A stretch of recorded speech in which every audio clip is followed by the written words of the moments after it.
Alors que nous sortons tout juste, pour ceux qui suivent l'actualité, de la commémoration des 20 ans des événements du 11 septembre 2001, et que sur fond de procès médiatisé, nous nous souviendrons bientôt sur notre territoire de ce qui était arrivé au Bataclan le 13 novembre prochain, de l'horreur vécue. Et dans cet ensemble-là, dans ce contexte délétère, nous nous souvenons aussi que suite à l'assassinat du professeur Samuel Paty, c'était il y a un an, presque à 10 jours près.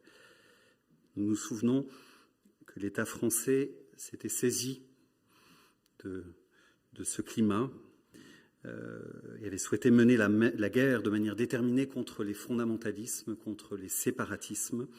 Et nous connaissons la suite. J'avais eu l'occasion d'enseigner là-dessus, de parler de cela un dimanche, il y a quelques mois. Avec cette loi dite contre les séparatismes, nous nous étions légitimement inquiétés en tant que croyants.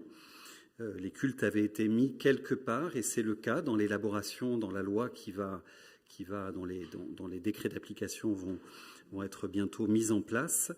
Les cultes ont été mis quelque part, voilà, j'y arrive, sous surveillance dans le cadre de cette loi, avec un discours associé de soupçons et un certain nombre d'inquiétudes. La religion, quelque part, serait devenue, dans la perception commune, une matière dangereuse à surveiller comme le lait sur le feu. Et vous vous souvenez, je l'avais dit, dans cet enseignement sur Dieu et César, Darmanin, on va dire Darmanin, ministre de l'Intérieur, avait dit « Les évangéliques seraient, je cite, un problème très important aux côtés de celui de l'islam, les uns et les autres, et donc nous, avec soupçonné d'un risque, le risque du repli communautaire, d'une violence quelque part latente, et l'accusation, bien sûr. Cette perception n'est pas nouvelle, je le crois. La foi chrétienne, et il y a un lien avec le texte du jour, Exode 15, vous allez voir. La foi chrétienne a souvent été accusée d'avoir alimenté tout au long de son histoire toutes sortes de violences, d'entreprises guerrières. Et on connaît notre histoire, elle n'a pas toujours été faite de pages d'évangiles, les guerres de religion, les dragonnades, dans un passé plus récent, par exemple la légitimation du régime de l'apartheid, etc., etc., fondée notamment sur un certain nombre de textes bibliques pour ces croyants qui agissaient au nom de Dieu, ces textes dressant dans l'Ancien Testament notamment, et dans notre texte du jour, par exemple, le portrait d'un Dieu va-t-en-guerre, légitimant la violence, ou l'exerçant lui-même, la commandant ou l'exerçant lui-même. Alors, face à ce type d'accusation, qu'est-ce que nous pouvons répondre? Comment guérir de ce soupçon? Est-ce qu'il n'est pas un peu fondé d'ailleurs? Que nous disent ces textes? Que faire de ces textes dans nos Bibles, dans l'Ancien Testament notamment, mais pas que, où Dieu menace, juge, frappe, punit, écrase? Est-ce qu'ils sont, ces textes-là, des vestiges de l'Ancien Testament, du Dieu de l'Ancien Testament, la donne étant tout autre maintenant? Faut-il les relire ou les évacuer? Comment les comprendre, les interpréter en tant que croyants de la Nouvelle Alliance, et surtout comment les expliquer aux non-croyants qui viennent nous questionner? C'est donc un de ces textes redoutables, un de ces textes par excellence que nous allons nous frotter maintenant dans le cadre de notre série de prédications sur le livre de l'Exode. C'est le chapitre 15. Nous sautons du chapitre 12 au chapitre 15. Maintenant, nous lirons à partir du verset 1, toujours dans la version donc second 21, des versets 1 à 21. Donc le peuple d'Israël a traversé la mer des roseaux. On va lire dans le texte qui célèbre cela. Les armées égyptiennes ont été englouties, terrassées, détruites, jugées quelque part. Et nous nous situons après cela. Nous lisons Exode 15, à partir du verset 1er. Alors, Moïse et les Israélites chantèrent ce cantique en l'honneur de l'Éternel. Je chanterai en l'honneur de l'Éternel, car il a fait éclater sa gloire. Il a précipité le cheval et son cavalier dans la mer. L'Éternel est ma force et le sujet de mes louanges. C'est lui qui m'a sauvé. Il est mon Dieu, je le célébrerai. Il est le Dieu de mon Père et je proclamerai sa grandeur. L'Éternel est un vaillant guerrier, son nom est l'Éternel. Il a jeté dans la mer les chars du Pharaon et son armée. Ses combattants d'élite ont été engloutis dans la mer des roseaux. Les vagues les ont couverts. Ils sont descendus au fond de l'eau, pareils à des pierres. Ta main droite, Éternelle, est magnifique de force. Ta main droite, Éternelle, a écrasé l'ennemi. Par la grandeur de ta majesté, tu renverses tes adversaires, tu déchaînes ta colère, elle les dévore comme de la paille. Tu as soufflé, et l'eau s'est rassemblée, les courants se sont dressés comme une muraille, les vagues se sont durcies au milieu de la mer. L'ennemi disait, je les poursuivrai, je les rattraperai, je partagerai le butin. Ma vengeance sera assouvie, je tirerai mon épée, ma main les détruira. Tu as soufflé. De ton haleine, les mers les ont couverts, ils se sont enfoncés comme du plomb dans l'eau profonde. Je poursuis. Qui est semblable à toi parmi les dieux éternels? Qui est comme toi, magnifique de sainteté, redoutable, digne d'être loué, capable de faire des miracles? Tu as tendu la main droite, la terre les a engloutis. Dans ta bonté, tu as conduit, tu as racheté ce peuple. Par ta puissance, tu le diriges vers ta sainte demeure. Les peuples l'apprennent et ils tremblent. La douleur s'empare des Philistins. Les chefs d'Édom sont épouvantés. Un tremblement s'empare des guerriers de Moab. Tous les habitants de Canaan perdent courage. La terreur et la frayeur les surprendront. Devant la grandeur de ta puissance, ils deviendront muets comme une pierre, jusqu'à ce que ton peuple soit passé, Éternel, jusqu'à ce qu'il soit passé, le peuple que tu as acquis. Tu les conduiras et tu les établiras sur la montagne de ton héritage, à l'endroit que tu as préparé pour ta demeure, Éternel, au sanctuaire, Seigneur, que tes mains ont fondé. Je finis la lecture. L'Éternel régnera éternellement et à toujours. Oui, les chevaux du Pharaon, ses chars et ses cavaliers ont pénétré dans la mer et l'Éternel en a ramené l'eau sur eux. Alors que les Israélites ont marché à pied au milieu de la mer. Myriam, la prophétesse, la sœur d'Aaron, prit à la main un tambourin et toutes les femmes sortirent à sa suite, avec des tambourins et en dansant, Myriam répondait aux Israélites: chantez en l'honneur de l'Éternel, car il a fait éclater sa gloire, il a précipité le cheval et son cavalier dans la mer. Est-ce que l'on peut dire Amen à ce texte ensemble? Amen. Je vous invite à prier simplement avant de commenter, d'essayer de comprendre, de recevoir cette parole. Nous prions.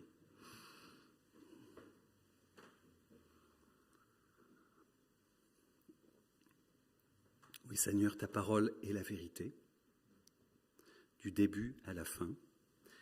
En chacune de ces parties, elle est inspirée, elle est parole de Dieu pour nous aujourd'hui. Que ce texte puisse nous parler, que nous puissions le comprendre et l'appliquer pour l'aujourd'hui de la foi. Nous croyons de la nouvelle alliance, donne-nous la compréhension pour que nous avancions ensemble en fidélité. Parle-nous par ton esprit. Nous sommes désireux de te connaître, de t'être agréable, de t'obéir et d'agir d'une manière fidèle, belle et digne devant toi, à ta suite. Amen. Comment se présente ce texte? Quel est le style, le genre de ce texte? C'est un chant.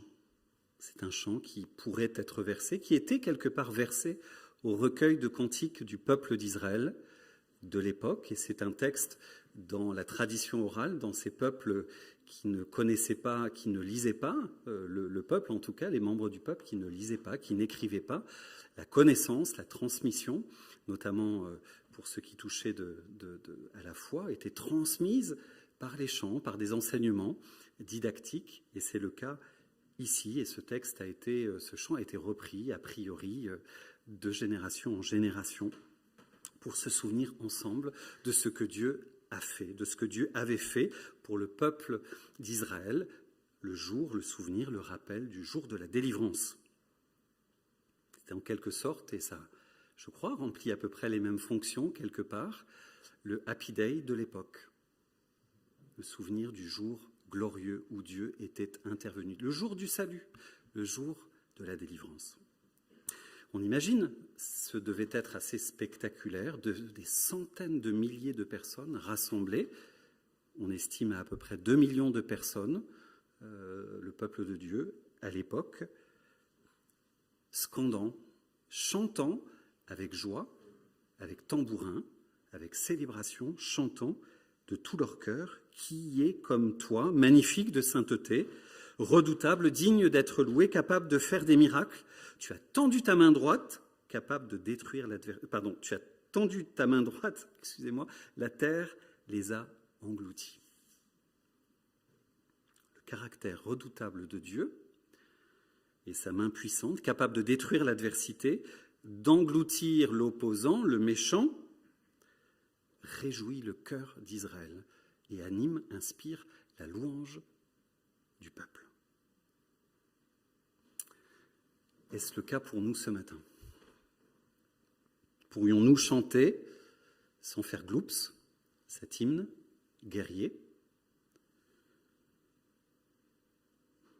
Eh bien, c'est en tout cas, mes frères, mes sœurs, un cantique qui est repris dans le livre de l'Apocalypse, c'est-à-dire dans la Nouvelle Alliance.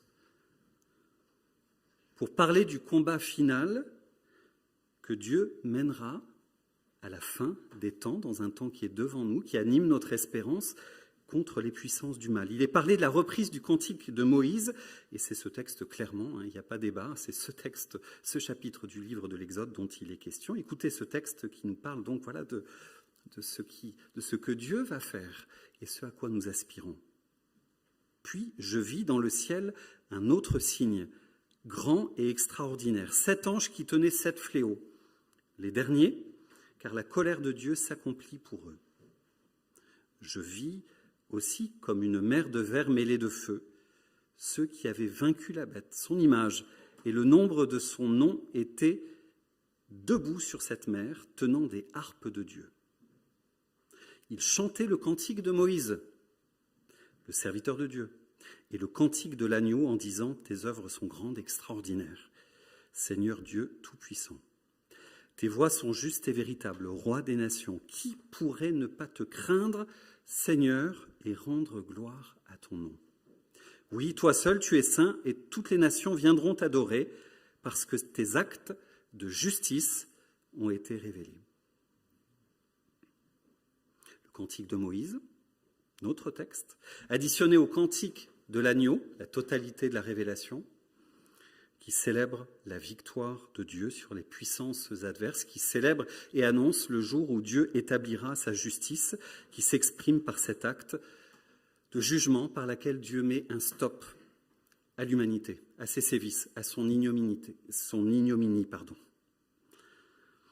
Dans une société sentimentaliste, prétendument consensuelle et pourtant tellement violente, dans une culture où la question, l'image, la représentation d'un Dieu qui viendrait intervenir dans notre histoire et nous réclamer des comptes finalement, et nous juger, ce Dieu qui aurait même la prétention, et les croyants avec, de présenter un Dieu qui amènerait, nous dirait notre chemin, qui serait source de vie et de vérité, et de moins en moins audible. Et pourtant, ce texte et l'espérance chrétienne avec nous rappellent qu'un jour, oui, Dieu interviendra, Dieu mettra un terme à cette rébellion fondamentale de l'humanité, au mal, au péché, à l'esclavage du péché pour nous. Un jour viendra, oui, où Dieu reviendra avec force pour mettre un terme à l'oppression, à l'injustice, à la mort, à l'indifférence des hommes quant à son règne. Un jour, il viendra libérer l'humanité de cet esclavage-là. Et ce jour viendra, il sera redoutable, comme il a été redoutable lors du déluge en Genèse 6, comme il est redoutable en Exode 15, qui sont quelque part les prototypes, les prémices de ce que Dieu fera à la fin des temps.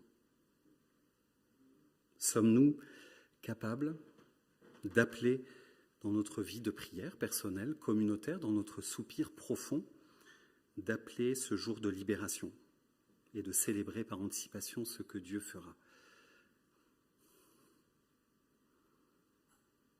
Un peu à la manière, c'est un texte que j'ai toujours aimé, que je me rappelle de manière très régulière pour ma vie personnelle, dans l'accompagnement, dans ma pastorale. À la manière des martyrs, vous savez, dans l'Apocalypse 6, martyrs victimes de la persécution, qui s'écriaient dans le ciel d'une voix forte, nous dit l'Écriture, « Jusqu'à quand ? Maître saint et véritable, tarderas-tu à faire justice et à venger notre sang sur les habitants de la terre? Oui, jusqu'à quand, Seigneur ?»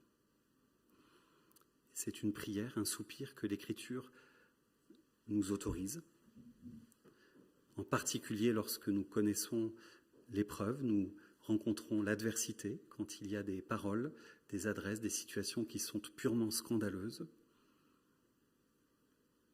invivables, insupportables. Dieu nous autorise et nous pousse par l'Esprit à soupirer après ce jour où tout cela ne sera plus, où Dieu sera tout en tous, où Dieu régnera, où Dieu établira son règne de justice et mettra un stop au mal, à la souffrance, au scandale du mal.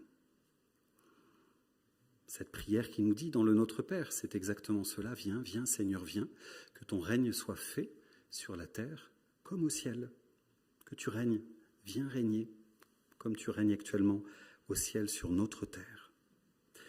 Le cantique de Moïse, je le disais, se présente donc comme un chant pour se souvenir, pour louer Dieu, pour rappeler ses hauts faits. On parle du cantique de Moïse, mais aussi, si vous allez lire des commentaires et autres, on parle volontiers aussi du cantique de Myriam.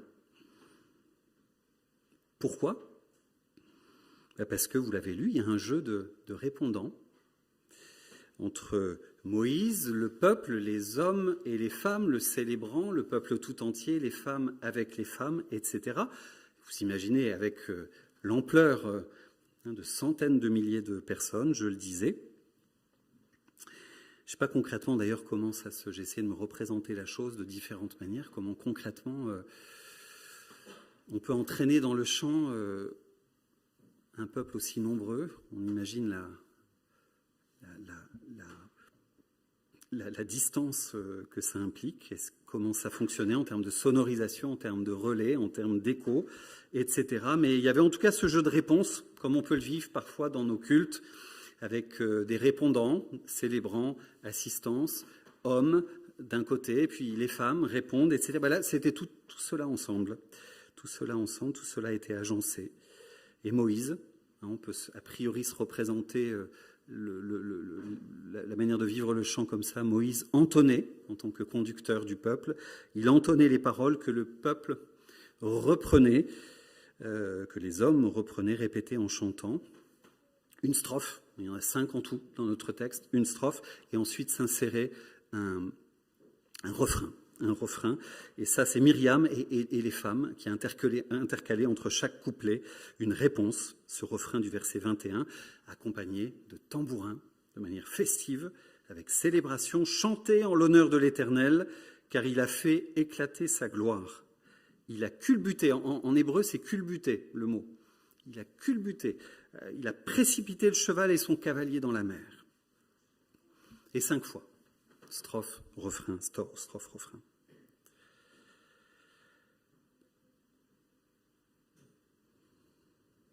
Voilà, c'est ainsi je reprends mes notes et j'y suis, c'est ainsi que le peuple se souvenait de manière participative, les grands, les petits, les hommes et les femmes, et on se le rappelait, on se rappelait de la fidélité, de l'intervention de Dieu. Dans ce chant, on pourrait faire le travail dans ce texte, le travail ensemble, relever toutes les qualités de Dieu qui sont énoncées, les attributs de Dieu, la façon dont il s'est révélé au peuple dans cet événement de salut. Sont mentionnés entre autres la souveraineté, la fidélité, la rédemption, le salut, le règne éternel. Le peuple est perçu, ça j'aime beaucoup, et c'est repris dans le Nouveau Testament. Autrement, en Jésus-Christ, le peuple est perçu comme étant une acquisition de Dieu. Il est acquis, c'est un peuple acquis par ce Dieu unique, incomparable. Il est planté, ce peuple, il est planté dans le sanctuaire même de l'Éternel. Et comme la mer s'est finalement refermée sur les Égyptiens, une page d'histoire se ferme et un nouvel horizon s'ouvre pour le peuple. Les Israélites sont enfin libres, free at last, vous connaissez le refrain, qui a été repris par les esclaves. Ils se sont fondés sur l'Exode pour nourrir leur espérance, et ces chants et les gospels, etc., c'est ça. Dieu va nous libérer. Les Israélites sont enfin libres à cette étape et partent pour une nouvelle étape importante, la terre promise. Et à ce moment-là de son histoire, il chante de manière sincère, je le crois, mais c'est un peuple qui est rapidement oublieux. Le peuple est encore loin, donc d'imaginer à ce moment-là qu'il va se perdre en route son espérance et vivre 40 ans dans le désert.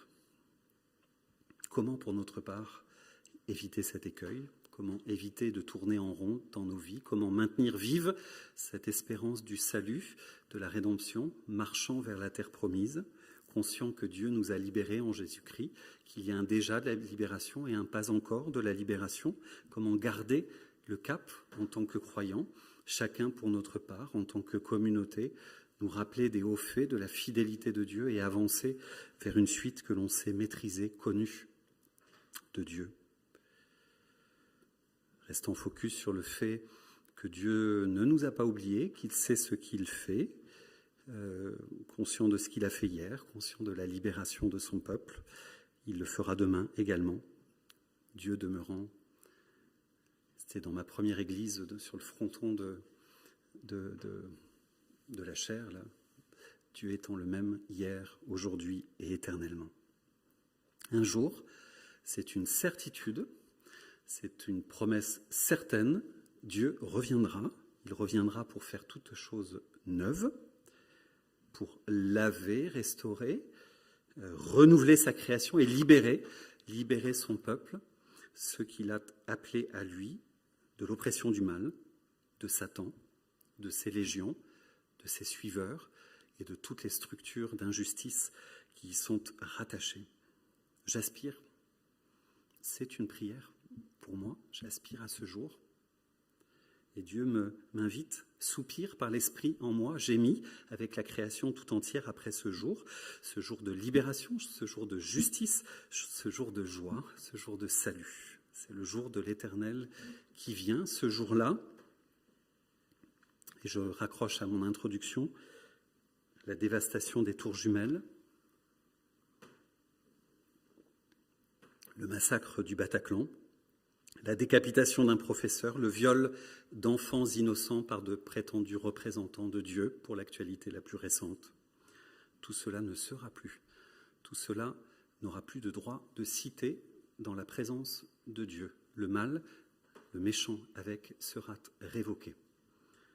Et Dieu sera présent, habitera la terre des hommes. Dieu patiente. Et un jour, il mettra un stop, je le redis, un stop à toutes nos exactions. À la manière dont l'Éternel, pareil, c'est un texte que j'ai toujours beaucoup aimé méditer, en Genèse 6, avant le déluge, je m'imagine Dieu promener son regard, venir voir la terre des hommes et mesurer. Il est dit, l'Éternel vit que les hommes commettaient beaucoup de mal sur la terre et que toutes les pensées de leur cœur se portaient constamment et uniquement vers le mal. Nous n'avons pas changé. Voilà notre condition. Et pourtant Dieu aime passionnément sa création. Il aime passionnément les hommes au point d'être venu habiter sur la terre des hommes, devenir lui-même un homme pour notre rédemption, devenir le chef de notre humanité nouvelle. Dans l'attente de ce jour du grand stop, nous sommes avec Christ invités non pas à amoindrir ce scandale du mal ou excuser l'humanité rebelle. Nous ne sommes pas non plus et encore moins appelés à exercer la vengeance ou à prendre les armes pour Dieu, tel que l'Église a pu le faire de manière coupable, pécheresse dans son histoire. Mais nous sommes appelés précisément au contraire, dans le temps où nous nous trouvons, dans cette parenthèse de grâce que Dieu développe. Nous travaillons en ce moment, pour ceux qui sont insérés dans un groupe de quartier, sur le sermon sur la montagne. On a lu récemment le chapitre 5. Le chapitre 5, si on va jusqu'au bout de ce chapitre, il y a cet énoncé, je vais vous le lire dans un instant, mais dans le même temps que Jésus rappelle dans les évangiles le jugement à venir de son Père, il le dit régulièrement, la colère de Dieu à venir sur les hommes, qui tombera sur le méchant. Dieu nous invite dans le même temps, dans ce texte-là, à l'amour de l'ennemi et à la prière d'intercession pour lui. Celui qui me veut du mal, celui qui me fait du mal, celui qui est ennemi de Dieu, je suis appelé à l'aimer, à prier pour lui, afin qu'il se tourne vers son Créateur et change d'attitude, change de comportement. Un témoignage nous sommes appelés à une posture de témoignage, à la manière de Christ, un témoignage mêlé de miséricorde, d'avertissement, de vérité, de douceur, de paix. Voici l'attitude dans le temps où nous nous trouvons qui sied au peuple de Dieu. Nicolas Farelli, Kevin a rappelé que c'était disponible en replay sur notre chaîne YouTube. Vous avez un enseignement au top sur ces sujets. Profitez-en pour le temps où cette vidéo est disponible. Nous le partagez. Et je relis avec vous ce que Jésus donc disait quant à l'attitude qu'il attend de ses disciples face à nos oppresseurs. Nous relisons. Vous avez appris qu'il a été dit, tu aimeras ton prochain et tu détesteras ton ennemi. Mais moi je vous dis, aimez vos ennemis, bénissez ceux qui vous maudissent, faites du bien à ceux qui vous détestent et priez pour ceux qui vous maltraitent et qui vous persécutent, afin d'être les fils de votre Père céleste. En effet, il fait lever son soleil sur les méchants et les bons, et il fait pleuvoir sur les justes et les injustes. Si vous aimez ceux qui vous aiment, quelle récompense méritez-vous ? Les collecteurs d'impôts n'agissent-ils pas de même ? Et si vous saluez seulement vos frères, que faites-vous là d'extraordinaire ? Les membres des autres peuples n'agissent-ils pas de même ? Soyez donc parfaits, comme votre Père céleste est parfait. Dans la reprise dans l'autre évangile, c'est « Soyez miséricordieux, comme votre Père céleste est miséricordieux ». Voilà la manière de perfection qui sied au peuple de Dieu. La perfection que Dieu attend de nous, c'est d'être fils et filles de justice, mais fils et filles de miséricorde, dans cette patience de Dieu. Dieu nous attend dans cette patience-là, témoignant de sa venue prochaine, du jugement à venir, annonçant à ceux qui nous entourent quel est le cœur de ce Dieu qui aime sa création avec passion, je le disais tout à l'heure.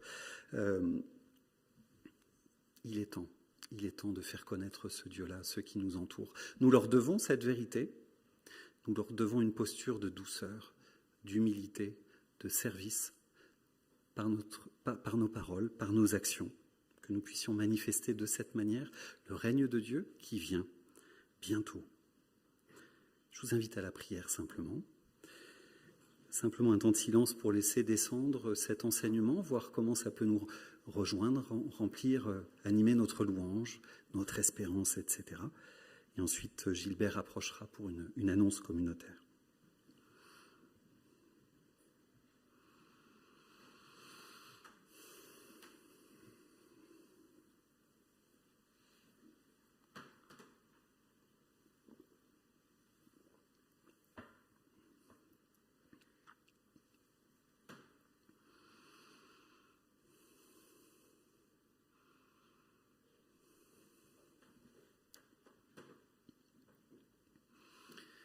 Oui, Seigneur, tu sais, et moi le premier, notre difficulté à tenir ensemble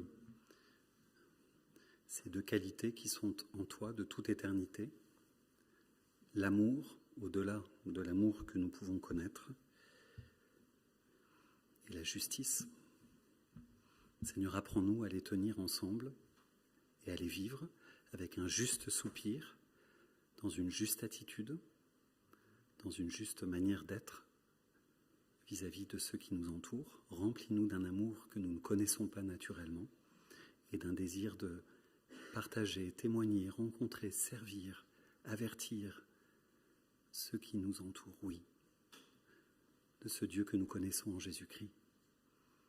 Merci pour ta patience, merci pour ta grâce, merci parce que tu nous as créés, tu nous as aimés, tu nous as appelés à la vie, tu es venu nous restaurer, tu nous as rappelés à toi, nous qui sommes aujourd'hui, nous qui te connaissons, nous qui avons été adoptés, réconciliés en toi, avec le Père.